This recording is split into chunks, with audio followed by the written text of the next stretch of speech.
It started with 5 words that cut through me like glass. Put that back, your kind. I froze, hand still on the handle of my brand new grill, the one I had just spent months saving, for the one I had researched, like a sports car, the one I had paid for with my own debit card linked to my hard-earned paycheck. And right there in the middle of the seasonal aisle, this older woman in a lime green tracksuit stood pointing at me like I was a thief, phone in her other hand ready to dial 911. Everyone around us stopped. Bags of mulch, abandoned carts left mid-aisle. You could feel the air tighten, all eyes locked on me and her. I remember smiling, slow, deliberate, not because I was amused, but because I knew exactly what I was dealing with. Folks like her expect anger, they feed off it, and my smile was the one thing that rattled her more than any curse word ever could. She snapped at me. "Wipe that grin off your face, I know you stole it." And I just held up my receipt like it was a shield. The cashier, a kid barely 19, tried to help. "He paid for it, ma'am. It went through." She wheeled on him, furious. "You're a fool. He tricked you. You're an accomplice now." The poor kid turned pale. I kept my voice steady. "Kevin, can you grab the manager? I'd like to clear this up." That short-circuited her. She wasn't expecting calm. She wanted me to yell, to storm off. Instead, I put the narrative in someone else's hands. When Gary, the manager, came over, she leapt into her performance. "Thank God you're here. He tried to steal this grill. I stopped him. He was threatening me." Gary looked at me, then the grill, then the receipt I handed over. He compared the last 4 digits with my debit card. Checked my ID, nodded. "Sir, everything matches. You're free to go." And that's when her fantasy collapsed. She shrieked, "Are you kidding me? He's dangerous. He's a gang member. I don't feel safe. I'm calling the police." Right there in front of everyone, she hit 911 and said into the phone, "I'm a terrified old woman.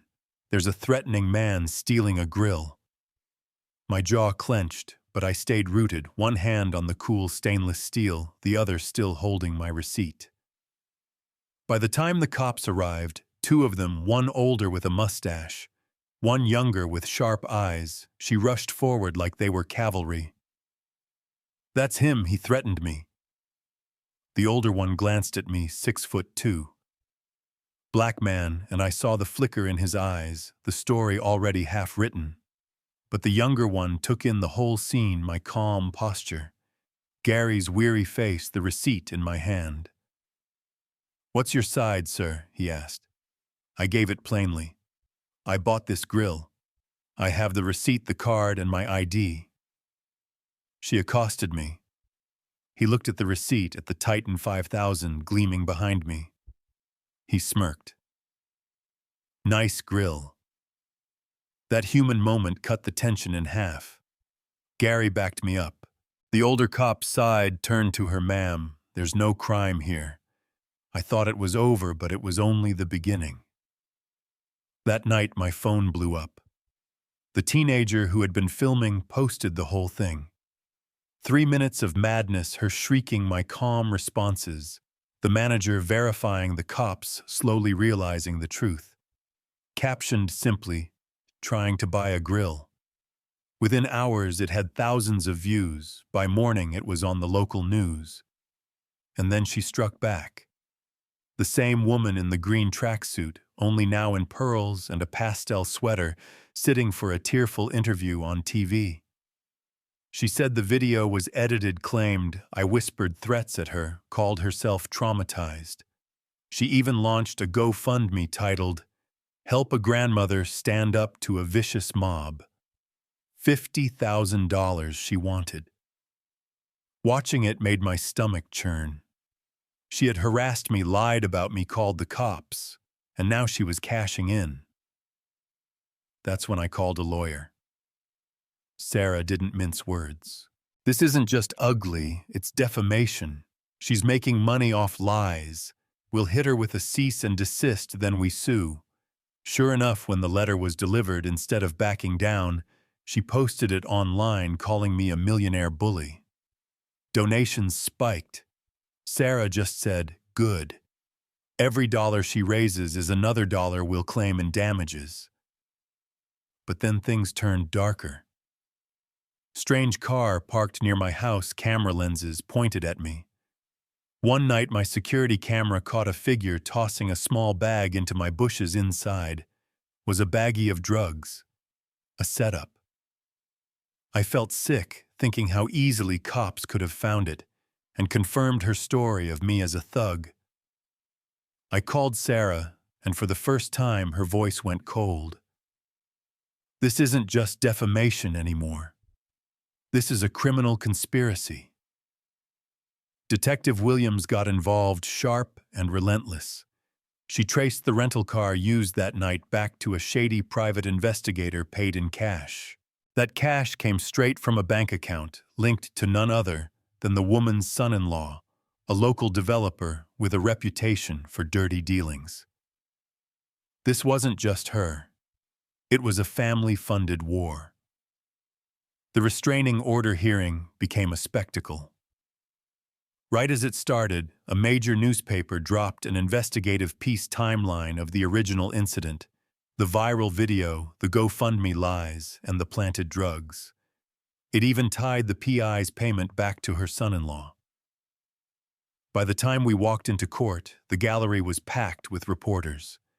Sarah presented the evidence like a surgeon, calm and precise. The judge granted a restraining order, and for the first time I felt the weight lift just slightly. But the fallout spread fast. The GoFundMe was shut down, donors refunded. Her son-in-law's big development deal collapsed under bad press, investors fleeing. The store itself banned her nationwide, apologized publicly, and even rolled out new racial sensitivity training. I thought maybe now she'd crawl back into her hole. Instead, she spiraled further. Anonymous emails to my friends, bizarre accusations online, even a cable access interview where she ranted about me running a secret terrorist organization. Her credibility was disintegrating. The real break came when her son-in-law flipped. Faced with career ruin and potential charges, he sat down for a deposition and spilled everything, hiring the PI. Gloria's demand to plant drugs, his reluctant cash payment. Under oath, he threw her under the bus.